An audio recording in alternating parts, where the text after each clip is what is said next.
Hello दोस्तों, कैसे हो आप लोग। आई होप मुझे पता होगा कि बहुत अच्छे होंगे। आज हम क्लास 10 का मैथ पढ़ेंगे। प्रश्नावली 3.3 का उदाहरण हम लोग 9 देखेंगे। इसके पहले उदाहरण 7 और 8 कर चुके हैं, जा करके देख लीजिएगा, डिस्क्रिप्शन में लिंक दे दिए हैं। आज हम लोग इसको प्रतिस्थापन विधि से हल करेंगे। देखो इसमें दिया है का कि 2 पेंसिल यानी 2 पेंसिल और 3 रबड़ का मूल्य 9 रुपया है। 4 पेंसिल और 6 रबड़ का मूल्य 18 रुपया है। तो प्रत्येक पेंसिल और प्रत्येक रबड़ का मूल्य ज्ञात कीजिए। बहुत ईजी तरीका से देखेंगे। देखो इसको कह रहे हैं कि प्रत्येक पेंसिल और प्रत्येक रबड़ का मूल्य ज्ञात कीजिए। तो हम लोग मान लें कि माना एक पेंसिल का मूल्य 1 रुपया तथा एक रबड़ का मूल्य ₹y। ओके, एक पेंसिल और एक रबड़ का मूल्य हम लोग क्या किए हैं, मान लिया है। जब एक पेंसिल और एक रबड़ का मूल्य मान लिया है तो हम लोग कितना पेंसिल खरीदना है, 2 पेंसिल। तो यहाँ लिख देंगे 2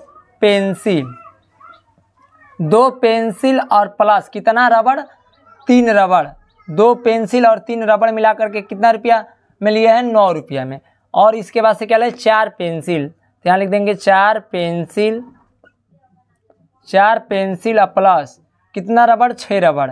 6 रबड़ मिला करके कितना रुपये में यहाँ लिया है, 18 रुपये में। ओके, अब यहाँ से आप समीकरण बनाइए ध्यान से, बहुत ईजी तरीका से करेंगे। देखो यहाँ समीकरण करेंगे। देखो एक पेंसिल का मूल्य कितना रुपये माने 1 रुपया, तो 2 पेंसिल का मूल्य कितना रुपया हो जाएगा, 2x। गुणा कर देंगे, प्लस है तो प्लस।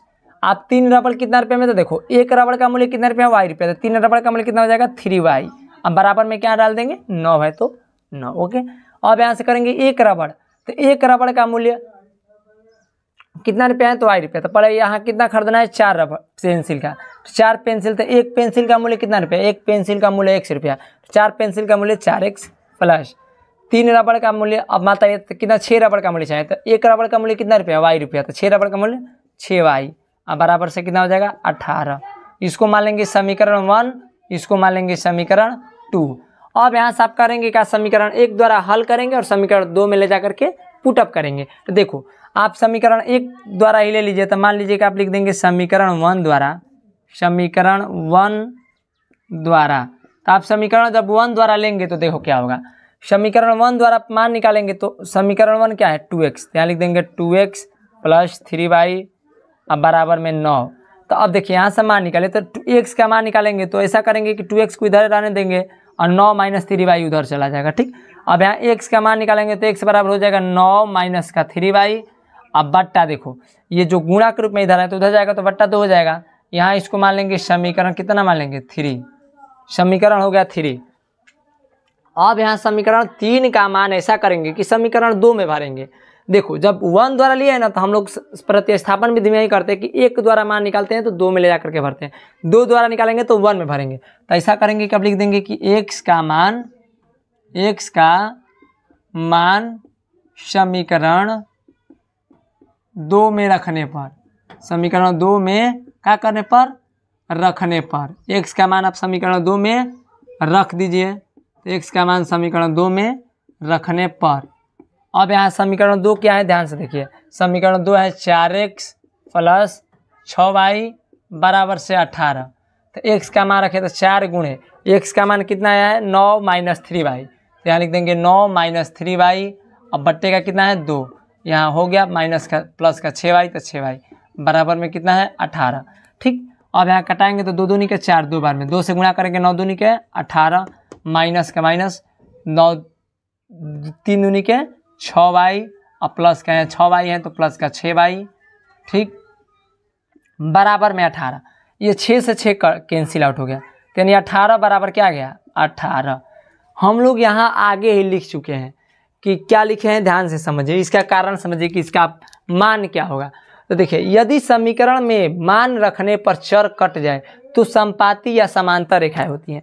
आप मान रखिए, देखो ध्यान से, समीकरण में x या y का मान रखे ना यहाँ पे, तो यहाँ क्या हुआ, समीकरण कट गया यानी चर राशि ही कट गई, तो हम लोग को तो मान ही नहीं प्राप्त होगा। जब चर राशि ही कट गई यानी x और y कट गई तो मान ही यहाँ से नहीं प्राप्त होगा। तो कौन सी रेखा होगी, या तो संपाती रेखा होगी या तो समांतर होगी।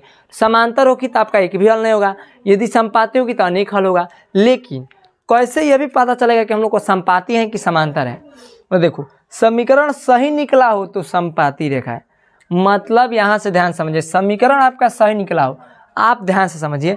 अच्छा बताइए कि 18 बराबर 18 होता है 18 के बराबर 18 ही नहीं होता है। यदि यहाँ आया होता हम लोग ऐसा मान भी करते, तो यदि हम लोग का ऐसा भी होता कि यहाँ मान हल करते तो यहाँ हो जाता क्या, 5 बराबर यहाँ हो जाता 18। तो ये बताओ कि 5 बराबर 18 मुश्किल है क्या? मुश्किल है, गलत है ना। कभी भी 5 बराबर 18 नहीं होगा। ऐसा हल करेंगे तो इधर आ जाएगा 5, इधर आ जाएगा 18, तो ऐसा नहीं होगा। तो समीकरण गलत निकला हो तो कौन सी रेखा होगी? समपाती रेखा। तो बताओ समीकरण सही निकला है कि गलत? समीकरण सही है, तो कौन सी रेखा होगी हम लोग को? समपाती रेखा होगी। बिल्कुल यहाँ से आप लोग को ये 3 टॉपिक से समझ में आ जाएगा कि यह कौन सी रेखा होगी, समांतर होगी या समपाती होगी या तो कौन सी होगी। तो यह 3 टॉपिक आप याद रख लीजिएगा, कहीं आप नोट्स में बनाकर रख लीजिएगा। 3 टॉपिक बहुत ही महत्वपूर्ण है कि यदि समीकरण का मान रखने पर चर कट जाए तो समपाती या समांतर रेखा होगी, यदि समीकरण सही निकला तो समपाती होगी, यदि समीकरण गलत निकला तो समांतर होगी। यानी हमारा का नाम है कि यदि आप यहाँ से किए होते हल तो ऐसा भी आता नहीं, देखो हम लोग आगे दिया है इसमें, तो इसीलिए आपको बता दिया। आगे आपको पढ़ेंगे तो इसमें दिया होगा, जरूर आएगा। क्या पैसा आ जाएगा? 5 बराबर 16 आ जाएगा। तो ये बताओ समीकरण सही है, समीकरण गलत है। जब समीकरण गलत निकलेगा तो आपका कौन सी रेखा होगी?